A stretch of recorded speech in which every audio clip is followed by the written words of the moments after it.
Provérbios 5. E hoje nós leremos os versos de 11 a 23. Provérbios 5, de 11 a 23, diz assim a palavra do Senhor.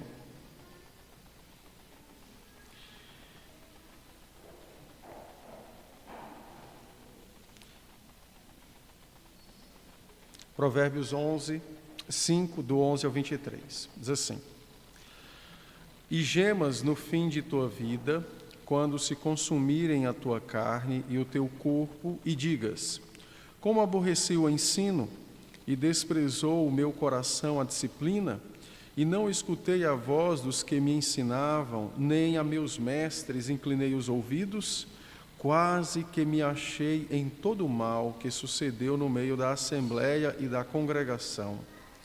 Bebe a água da tua própria cisterna e das correntes do teu poço. Derramar-se-iam por fora as tuas fontes e pelas praças os ribeiros de águas? Sejam para ti somente e não para os estranhos contigo. Bendito seja o teu manancial e alegra-te com a mulher da tua mocidade. Corça de amores, gazela graciosa, sacie-te os seus seios em todo o tempo e embriaga-te sempre com as suas carícias. Porque, filho meu, andarias cego pela estranha e abraçarias o peito de outra? Porque os caminhos do homem estão perante os olhos do Senhor, e ele considera todas as suas veredas. Quanto ao perverso, as suas iniquidades o prenderão, e com as cordas do seu pecado será detido. Ele morrerá pela falta de disciplina, e pela sua muita loucura perdido cambaleia. O capítulo 5, nós já iniciamos há alguns domingos atrás o seu estudo, né? Ele trata sobre os pecados contra o sétimo mandamento, né? Ou seja, os pecados de ordem sexual. E nós já vimos então que o capítulo se divide em duas partes. Então, na primeira parte nós temos uma advertência que vai até o verso de número 15, né? Aliás, até o 14. Do 15 em diante nós temos uma orientação, ou seja, uma recomendação bíblica, que vai até o verso de número 19, e do 20 ao 23, então, há um fechamento com perguntas a fim de despertar o filho a pensar, né, a arrazoar sobre a loucura do adultério. Nós já vimos os versos de 1 até o verso de número 10, então nós veremos a partir do verso de número 11, tá? Bom, a partir daqui, então, nós temos algumas advertências contra as consequências temporais dos pecados sexuais. É sempre bom lembrar que são advertências temporais. Por quê? Porque se a pessoa se arrepender, o Senhor o perdoa e ele vai para o céu, não é? Mas tem as consequências de ordem eterna, que são para aqueles que não se arrependem, então não tem Cristo como seu Salvador. Notem que o Salomão faz uma advertência sobre as consequências temporais dos pecados de ordem sexual, e ele vai para o final da vida do indivíduo para mostrar uma dessas consequências, que é exatamente a culpa atormentando a velhice. A culpa atormenta a velhice. Então, ele diz: E gemas no fim da tua vida, quando se consumirem a tua carne e o teu corpo.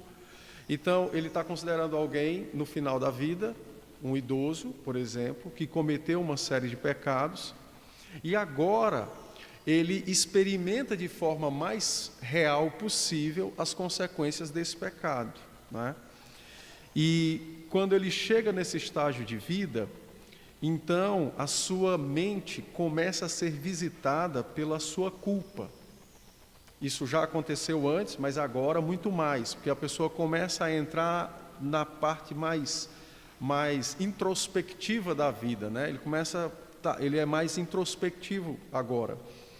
E a culpa, então, começa a visitá-lo. E ele começa, então, a se martirizar, não é? Considerando as tolices da sua juventude. As tolices da juventude. Bom, notem o seguinte. Salomão diz, então, que a mente dessa pessoa, o coração dele está atribulado, e ele, então, agora começa a considerar o porquê que ele fez tudo isso, os erros que ele cometeu, e uma das coisas que mais lhe atormenta é a tolice. Ele percebe que o que ele fez de errado, e ele fica olhando quantos avisos ele teve, quantas pessoas Deus colocou para adverti-lo, e como ele tolamente foi desprezando esses avisos, né? Como ele foi automaticamente jogando fora todas essas informações que as pessoas iam lhe dando. Então, no verso 12, ele então diz assim: poxa, como eu aborreci o ensino, não é?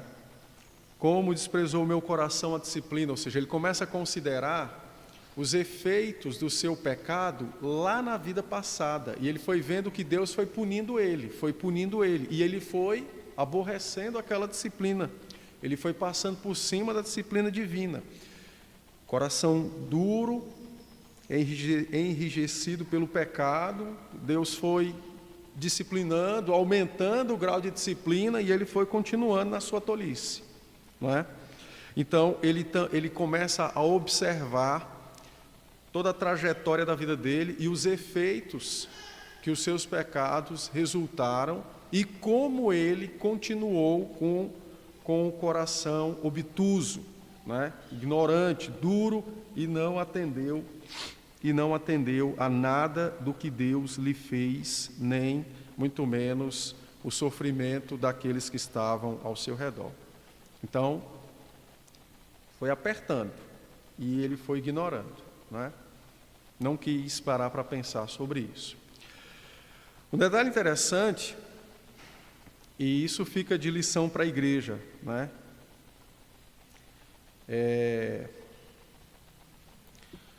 Muitos dos problemas da vida dos idosos têm a ver com isso aqui. Culpas ou remorsos por erros no passado. E quando a pessoa perde a capacidade cognitiva, que é o que nós chamamos hoje, né, de demência, Alzheimer, que é a mesma coisa, só que são com focos diferentes, né? Então, o freio moral é retirado. Aí a pessoa expressa essa angústia sem freios. É por isso que a gente, fulano era assim e agora ficou idoso, ficou atormentado. Tem um demônio. Não, pode ser que tenha, mas se for crente não tem. Não, é isso aqui. Não quer dizer que ele é um adúltero, quer dizer que é isso aqui. Alguma coisa ou muitas coisas perturbando o coração. É tanto que é uma área ainda pouco explorada, né? Mas há já pessoas que têm trabalhado com aconselhamento de idosos. Mas nós, como igreja e filhos, nós precisamos lembrar desse princípio para poder entender o idoso, entender suas dificuldades e poder oferecer a ajuda que ele precisa, que é uma ajuda para o coração. É levá-lo ao arrependimento de algum pecado não confessado lá atrás e ensiná-lo sobre a graça misericordiosa de Deus para a vida dele. Bom, então essa pessoa está completamente atribulada, né? E aí Salomão está ensinando o seu filho e a nós que não se deve julgar a vida de acordo com a aparência do momento, porque julgar a vida de acordo com a aparência do momento nos levará a decisões tolas. Mais adiante, o resultado daquelas decisões tomadas pela aparência do momento resultarão, então, em grandes perturbações ao coração.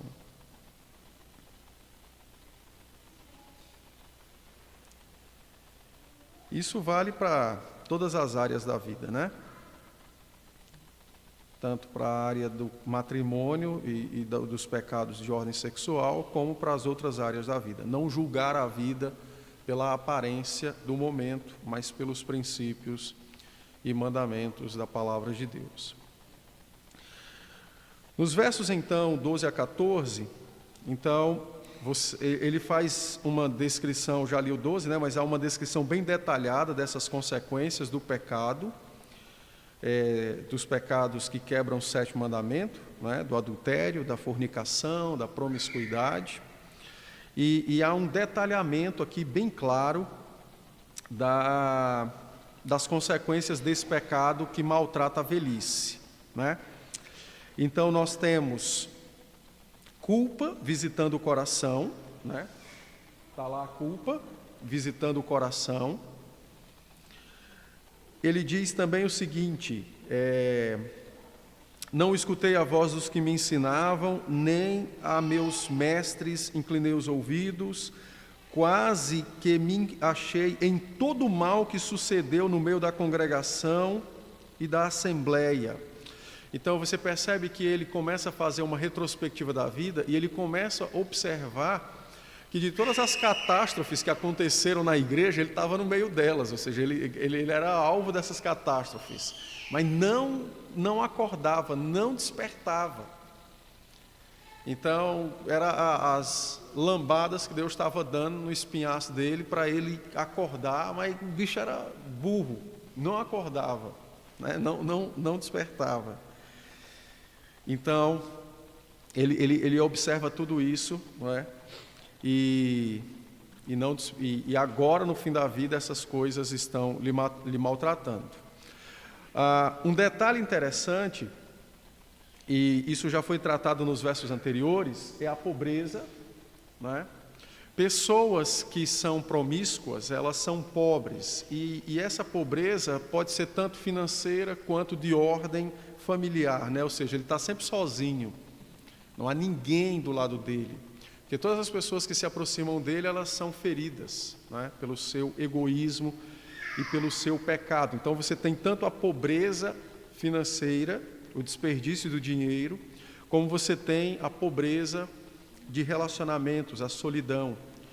Um detalhe interessante que também está associado com a pobreza nesse momento é que a pessoa ela se vê culpada por não ter provido o que podia para a sua família, porque ela desperdiçou nos prazeres da vida, né?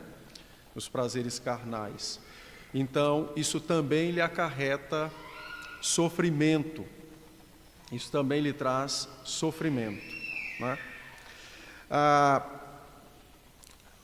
Uma das coisas que a gente muito encontra, que nós muito encontramos, na grande maioria dos idosos, não todos, mas há uma grande maioria, é o queixume. O queixume, ou o resmungo, né? Então, o queixume ou o resmungo, eles podem estar associados por essa questão da culpa que visita o coração, e a pessoa talvez não saiba discernir o que ele está vivendo, discernir o que ele está passando. Então, ele é continuamente atormentado, então ele se torna rabugento, né? e fica resmungando, não é? Ou muitas vezes também por não saber direito se expressar, o seu resmungo é um pedido de socorro. Mas como ele não entende o que se passa com ele, então ele está sempre resmungando acerca de algo lá atrás, mas não se expressa de uma forma mais apropriada. Então muitas vezes a gente não consegue perceber a sua necessidade. Mas isso está associado também a esse atormentar do coração pelas lembranças, pela culpa, pela vergonha, né, de ter desperdiçado, não ter ouvido, de ter ferido pessoas, de ter abandonado familiares e assim sucessivamente. Ok? Pode ir lá, Otavão. A incredulidade, essa é uma das coisas interessantes que eu quero que os irmãos observem, né? Isso aqui tem a ver com a vergonha com que a pessoa sente e tem a ver com o orgulho. A incredulidade de ter se comportado como incrédulo. A pessoa não acredita que se comportou como incrédulo. Ele reconhece isso, ele está sendo atormentado pela culpa, ele sabe que ele pecou, mas ele não admite o ter falhado, não admite ter pecado, entende? Então, isso aqui gera duas coisas: a vergonha de admitir que pecou e o orgulho, e por isso que eu coloquei a incredulidade e o orgulho. Como é que eu poderia ter feito isso? Não é possível que eu fiz isso. Ou seja, alguma coisa me levou a isso e não eu mesmo. E se isso aqui não for resolvido, aí a pessoa fica louca, porque ele fica num constante pensamento, né, acerca que ele está lutando contra a vergonha de admitir e crescendo em incredulidade orgulhosa, tentando apagar o que fez. E aí fica. Não, foi alguém, foi cicrano, foi não sei o quê, foi Deus, e aí fica nesse negócio. Então isso aqui também é uma causa muito comum de tormento, né? E isso tortura a pessoa, a tortura causada pela lembrança de que foi tolo e rejeitou a repreensão, que é exatamente o verso de número 13, quando ele diz: e não escutei a voz de meus mestres, nem inclinei os ouvidos aos que me ensinavam. Pecados de ordem sexual ocasionam a perda da saúde. Por isso, no verso de número 11, quando ele diz: e gemas no fim da tua vida, quando se consumirem a tua carne e o teu corpo. Então, você tem consequências físicas, né? E isso também é uma das coisas que atormenta, porque a pessoa, ela está sofrendo com uma consequência de um pecado e ele não quer passar por aquilo. Então, há uma luta, há uma resistência contra isso, sabe? E aí é um misto de uma esperança de ficar curado da sua doença ou do que estiver sofrendo, mas ao mesmo tempo, do outro lado, tem aquela lembrança de que isso só me veio por causa daquilo, né? Então isso também traz tormentos ao coração desses que cometem essas faltas, esses pecados. No capítulo 6, no verso 34, então nós temos o seguinte, né? Os pecados podem custar a vida. Aqui nesse caso, em casos, por exemplo, assim, o texto coloca dessa forma, né? Um caso de adultério, e então o marido enciumado vai dar fim na vida do outro. Então, ele coloca, o texto bíblico é muito categórico. E o texto bíblico, inclusive, coloca da seguinte forma: que não há presente que consiga aplacar o ciúme. Ou seja, não há uma forma de abrandar o ciúme. O ciumento só se dará satisfeito quando ele eliminar o motivo do seu ciúme, né? Então, isso também acontece muitas vezes, pessoas tá no fim da vida, tem uma série de problemas, ele não morreu literalmente, mas ele foi alvo de pessoas ciumentas.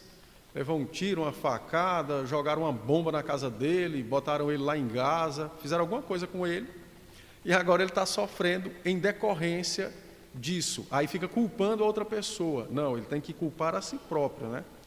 Ele tem que reconhecer que o pecado foi dele e a consequência é dele também. É daqui que nasce o provérbio: quem pariu Mateus que balance, né? Não é bem daqui, mas se aplica a isso, né? E, conforme Romanos, se ele não se arrepender, a consequência principal será a sua condenação ao inferno, né? Romanos capítulo 6, verso 23 diz: porque o salário do pecado é a morte. Então, se ele não se arrepender, ele morrerá eternamente e não terá de fato nenhuma esperança de vida eterna. Ok? Então, essas advertências precisam ser constantemente relembradas por nós, para que nós saibamos nos defender das tentações e refutar os enganos da nossa carne quanto aos pecados de ordem sexual, né? E para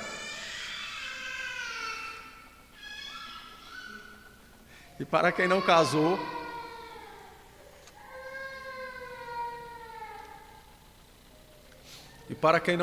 como a Catarina e a Abigail, isso é um lembrete que deve ser mantido vivo, para não ceder às tentações e às tolices da juventude, nem muito menos dar ouvidos à vontade pecaminosa do coração, porque aqueles que cometerem esses pecados antes do casamento também terão consequências, eles também terão sofrimentos e tormentos em seu coração por conta da promiscuidade, da fornicação. Eles também terão a visitação destas coisas e das consequências em seus corações. Então, a advertência é para os casados e também para os solteiros, para não cederem às tentações e às inclinações pecaminosas. Ok? Dúvidas? Não, né? Então, vamos prosseguir. Ok, qual é o antídoto bíblico para as tentações de ordem sexual no casamento, né? Enquanto solteiro, o antídoto é a pureza e o desejo pelo matrimônio, a preparação pelo matrimônio. Mas uma vez casado, qual é o antídoto bíblico para as tentações relacionadas ao adultério? Então, o antídoto bíblico é uma profunda intimidade matrimonial,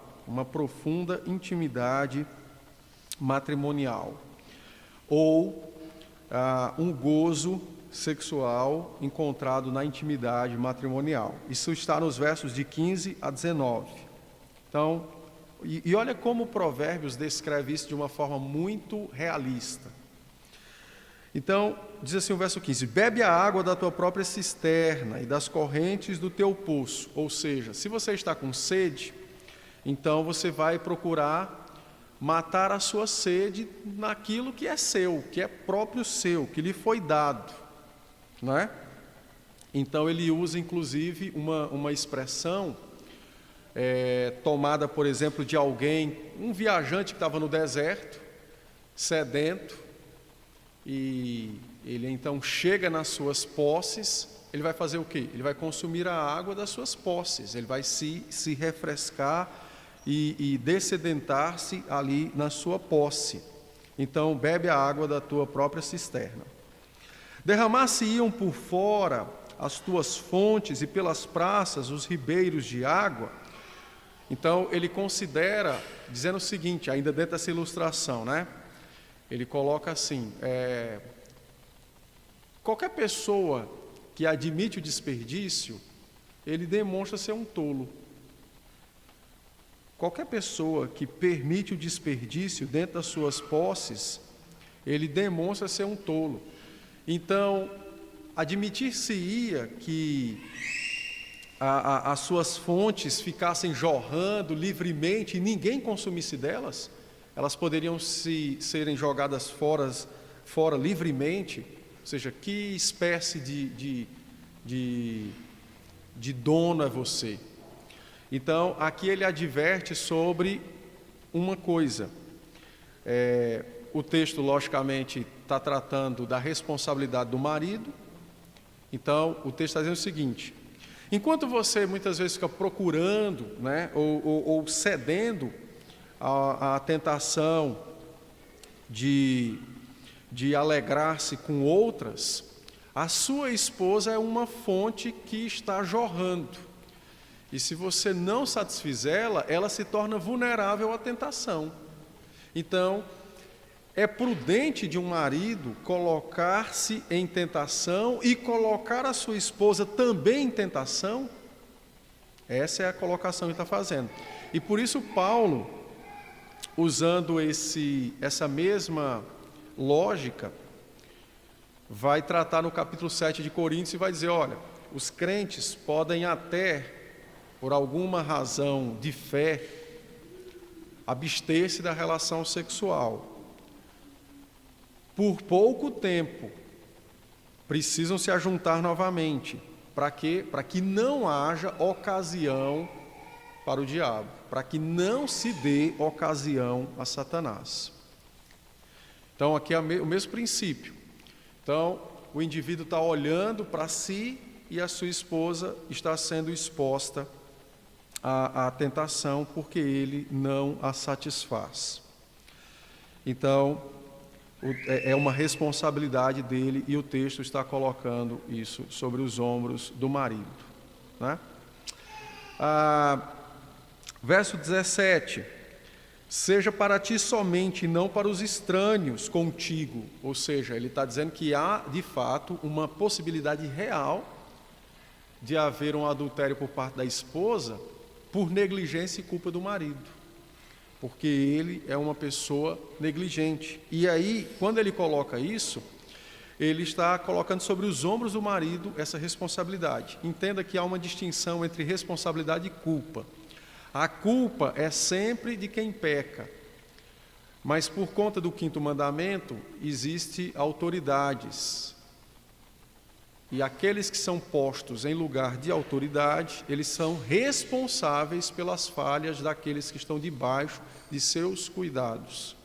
Então, responsabilidade não é a mesma coisa de culpa. Tá? Culpa é uma coisa, responsabilidade é outra. Então, ele faz uma pergunta, não é?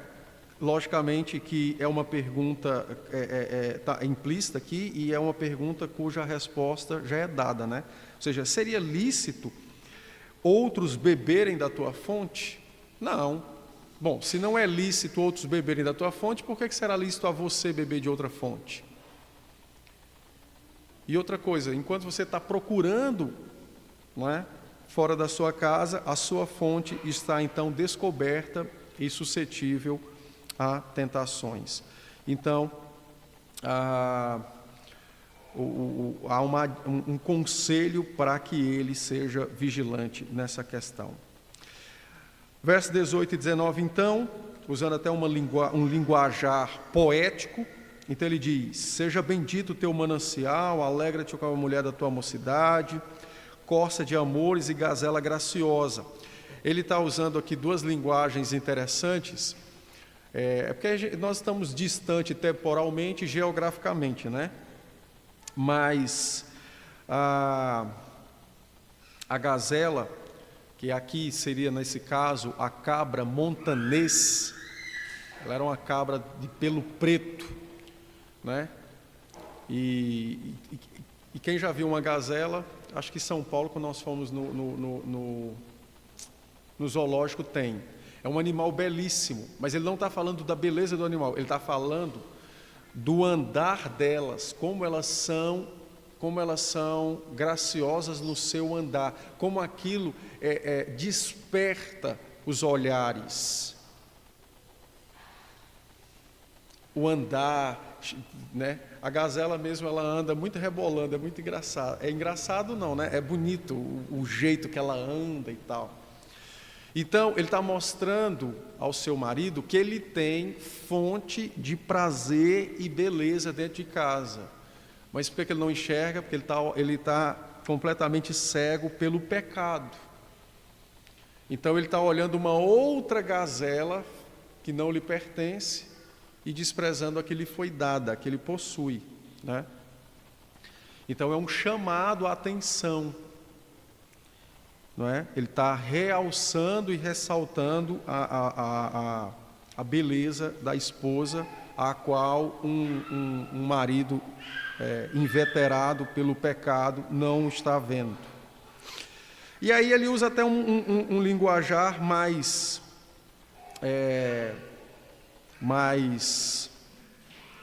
apimentado. Quando ele fala, por exemplo, sacia-te os teus seios, embriaga-te sempre com as suas carícias, não é? Por que você andaria à procura de uma estranha? E por que você abraçaria o peito de outra?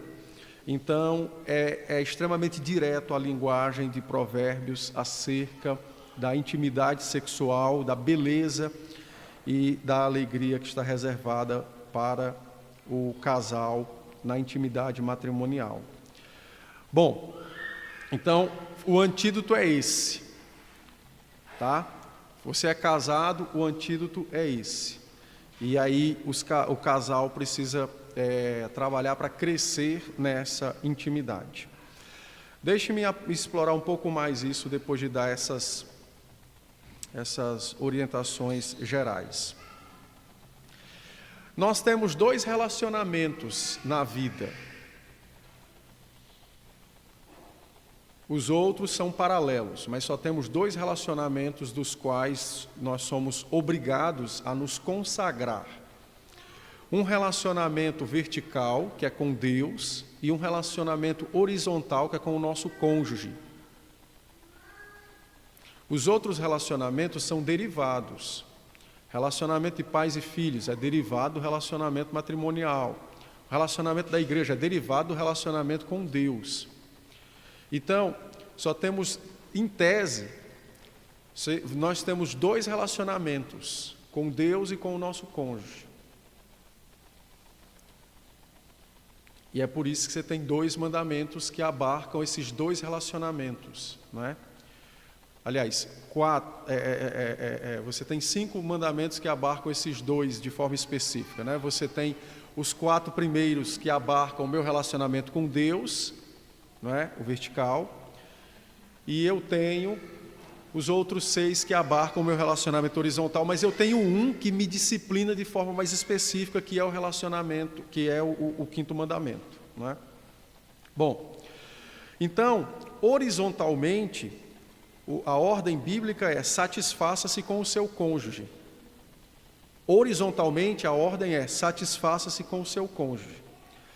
E esse princípio, ele precisa ser observado porque muitos casais satisfazem-se não com o seu cônjuge, horizontalmente, mas satisfazem-se com os filhos, com os pais, com os amigos, com os seus prazeres individuais. E é isso que impede uma intimidade verdadeira e graciosa. E quando isso acontece, o casamento está correndo sério risco. Por que a Bíblia faz tanta questão de advertir os pais para não ficar se intrometendo na vida dos filhos casados? Porque o relacionamento principal de um filho casado é com o seu cônjuge. Ah, mas o meu filho, a minha filha está sofrendo. Olha, mas ele casou, então agora o problema é dele. Você pode oferecer uma ajuda, você não pode ajudá-lo. Você pode oferecer uma ajuda, você não pode interferir.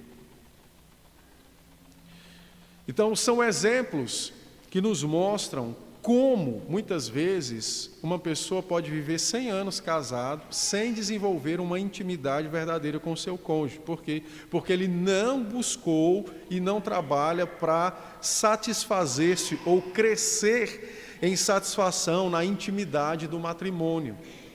Tem sempre alguma outra coisa. Tem sempre alguma outra coisa na qual a pessoa está se satisfazendo mais do que no seu cônjuge, não é? E essa é uma advertência que o texto faz.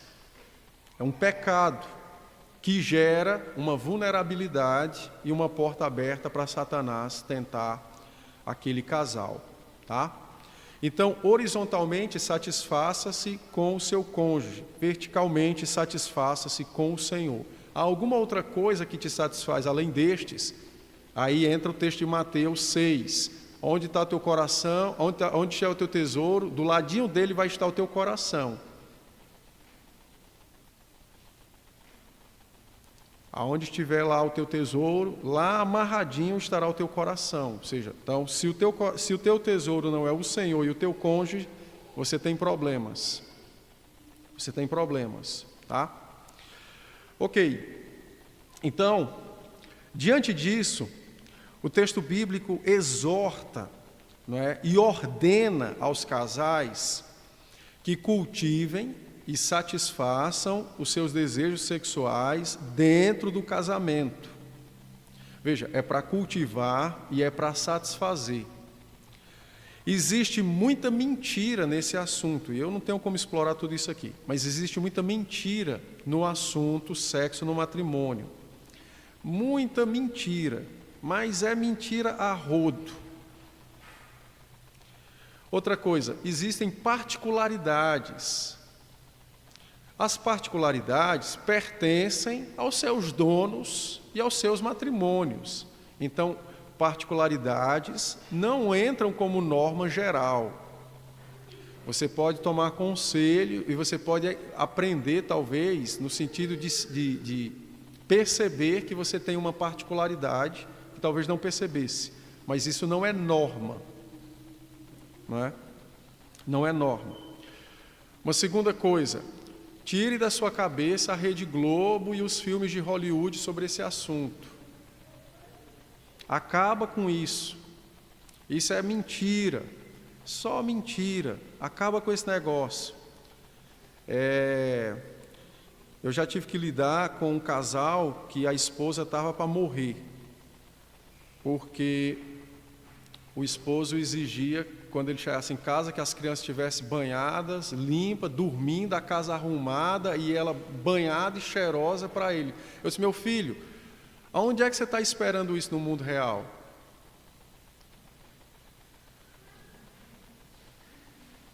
Em que mundo você se encontra? Talvez ela consiga isso em 365 dias no ano, talvez nunca. E aí, como não acontecia, eles discutiam. Como eles discutiam, no outro dia já vinha o temor. Será que hoje vai dar certo? Para ela, né? Será que hoje vai dar certo? Eu me arrumar? Ou seja, uma pessoa dessa não tem juízo, não é?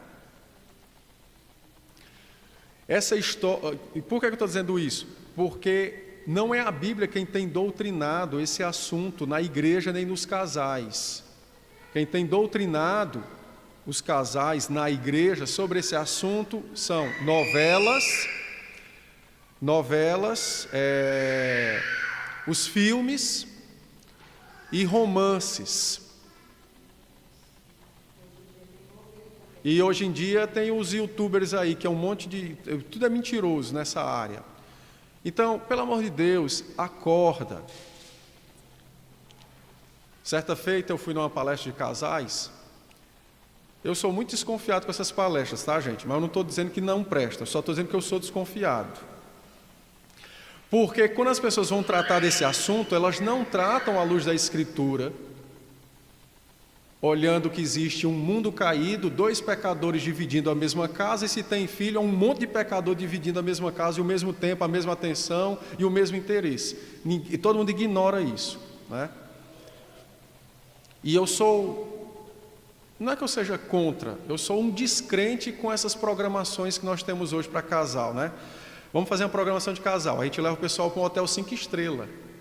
Aí todo mundo levanta de manhã cedo, ele tem café pronto, almoço, janta pronta, o quarto está arrumado. É fácil viver assim. Eu quero ver lá quando voltar para casa, com conta para pagar, com torneira quebrada, a mulher pedindo faz um mês e o marido não conserta. É aí que a gente testa se a pessoa ama e tem disposição mesmo para o sexo. É aí, né? É se chega em casa e a esposa talvez mesmo cansada, mas ela ama o seu marido e ela se entrega a ele, ainda que ela não esteja a mil maravilhas. É aí que a gente vê se de fato a amou.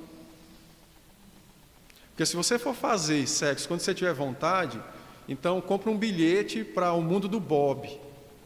Porque nesse mundo você esqueça. A não ser que você terceirize a sua vida, que é o que tem acontecido. Por que muitas pessoas conseguem? Porque terceirizam sua vida. Quem cuida dos filhos é a babá, é a professora. Entendeu? Quem cuida da casa é a secretária. Não, aí é fácil. Mas essa não é a vida real. Eu não estou dizendo que é errado termos pessoas para nos ajudar, mas é errado, a Bíblia condena a terceirização, né? Aí o casal cresce, envelhece, nunca teve intimidade. Nunca teve intimidade, porque a vida inteira foi terceirizada. Mas voltando. Onde é que eu estava mesmo? Eu fui longe agora. Vou beber uma água aqui para ver se volta o neurônio para onde deveria estar aqui. Lembrei. Não, lembrei não. Eu ia falar outra coisa e achei que estava lembrando. Lembrei. Então, esqueçam isso. A Bíblia tem que nos doutrinar. Eu acho interessante, por exemplo, e a Bíblia não esconde isso, né? A Bíblia trata desse assunto de uma forma muito nítida, muito clara. Por exemplo, quando você lê o texto de Esté, você vê todo o preparativo dela para se apresentar ao rei, né? Diga-se de passagem que aquilo que ela fez não é correto, tá? Infelizmente fazia parte do mundo moderno, porque o rei estava experimentando as moças para escolher uma para casar. Então, quem lê Esté, por favor, não faça o que Esté fez, nem o que o tio dela fez. Na providência divina, assim como foi na crucificação, Deus usou a incredulidade dos sacerdotes para cumprir o seu propósito salvífico. Do mesmo jeito lá, na tolice, na, entre aspas, sabedoria piedosa do tio de Esté, Deus usou isso como instrumento para salvar o seu povo. Mas aquilo ali não é para fazer. Eu vou pregar em Esté um dia e trato disso. Mas você vê que o texto descreve toda a preparação para a lua de mel. As mulheres se embelezavam, passavam um ano se preparando, tomando banho com leite, com mirra, com outras coisas. Por quê? Porque a lua de mel verdadeiramente era um acontecimento. Por quê? Porque a partir dali, aquele acontecimento, ele não iria mais se repetir. Por quê? Porque ela iria morar na tenda do marido, ela iria trabalhar nas coisas de casa, então ela não teria tempo para ficar toda hora tomando banho com leite.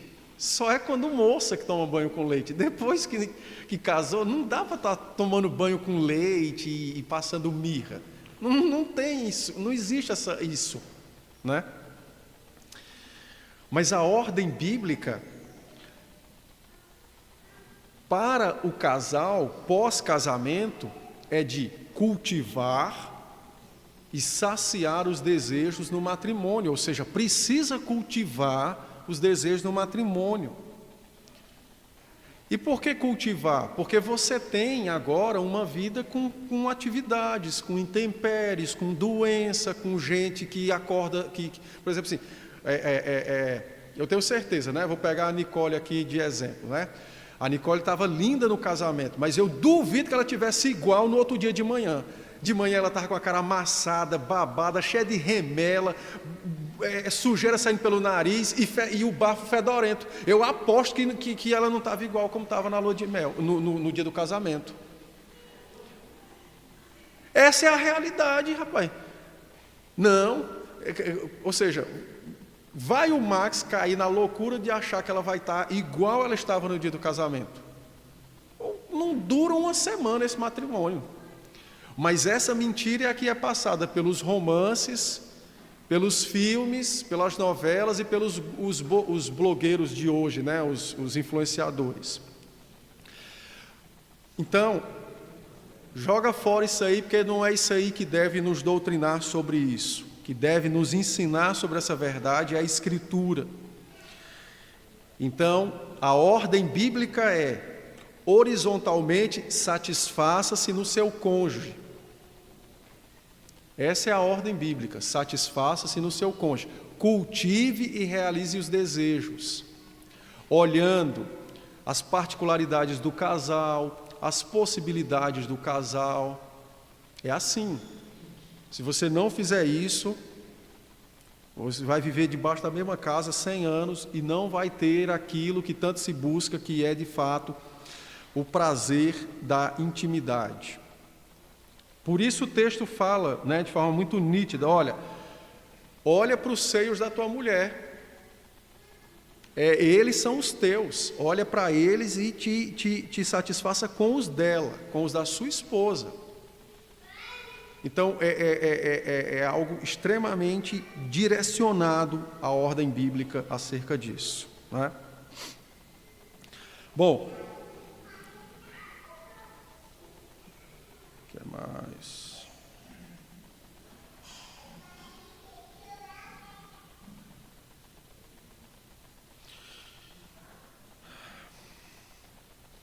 Para os nossos jovens, né, para aqueles que ainda não casaram, então, esse texto proíbe vocês de cultivarem desejos sexuais, tá? Por quê? Porque não pode satisfazer.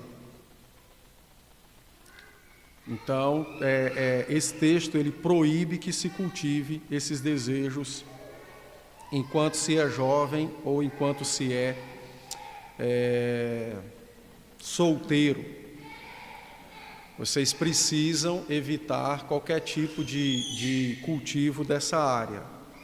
Aguardar o matrimônio, e aí sim, no matrimônio você tem liberdade junto do seu cônjuge para nutrir esses desejos e para realizá-los. Bom, já falei, deixa eu ver aqui onde é que eu estou. Um detalhe interessante que eu quero mencionar antes de concluir. Abra aí Filipenses 2, 3 a 5.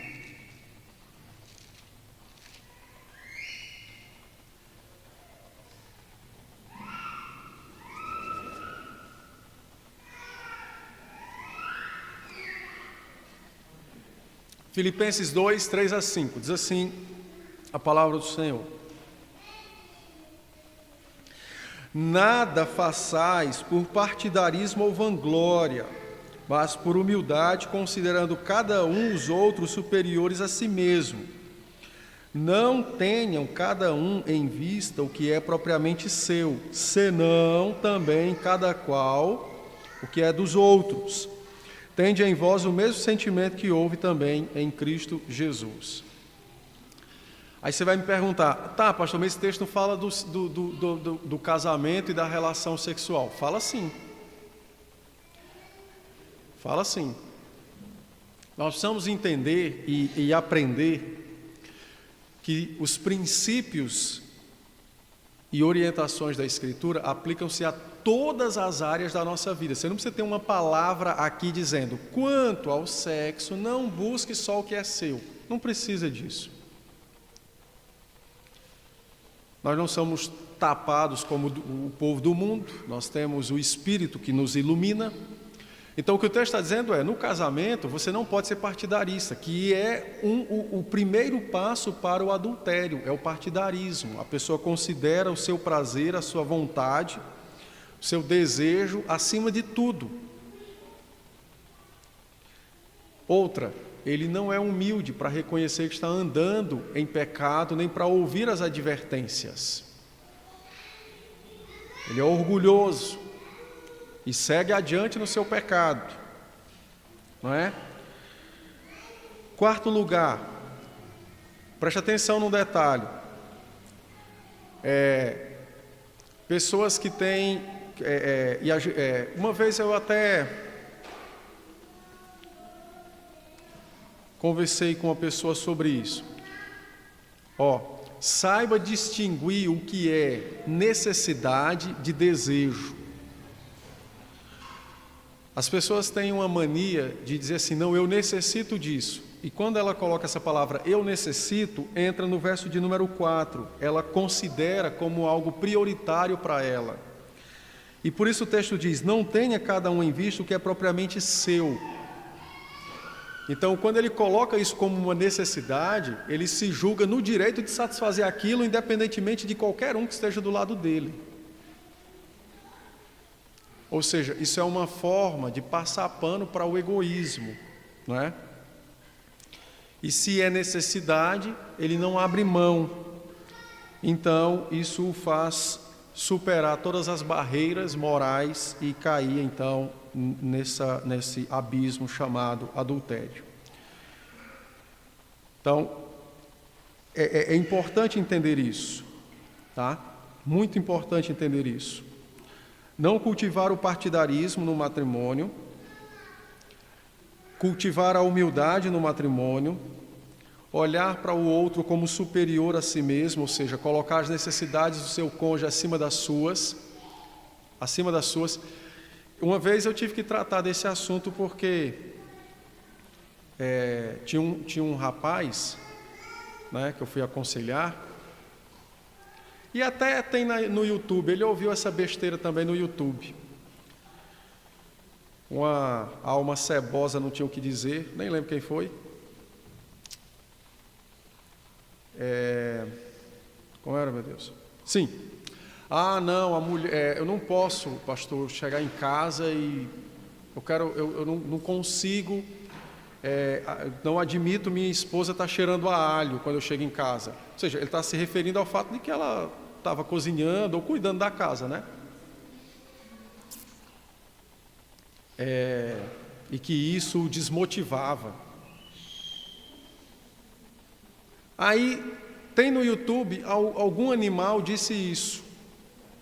E coloca como se fosse piedoso para as mulheres. As coitadas estão para morrer, ainda tem que estar tomando banho. Ora, nem dá tempo às vezes. A Neuma uma vez até brincou comigo. Eu estou fedendo alho, esse problema é do alho que está em você. Pouco importante, peste de alho. Aí, meu irmão, é meu, eu faço do jeito que eu quiser. Ora, mas rapaz, não no sentido do jeito que eu quiser, mas eu estou um pouco... Mas isso é essas modinhas, né? Aí já está temperado. Problema.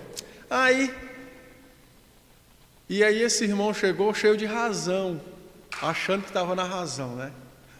Achei muito engraçado que ele ficou decepcionado comigo, né? Eu disse, mas você já considerou esse texto nessa situação?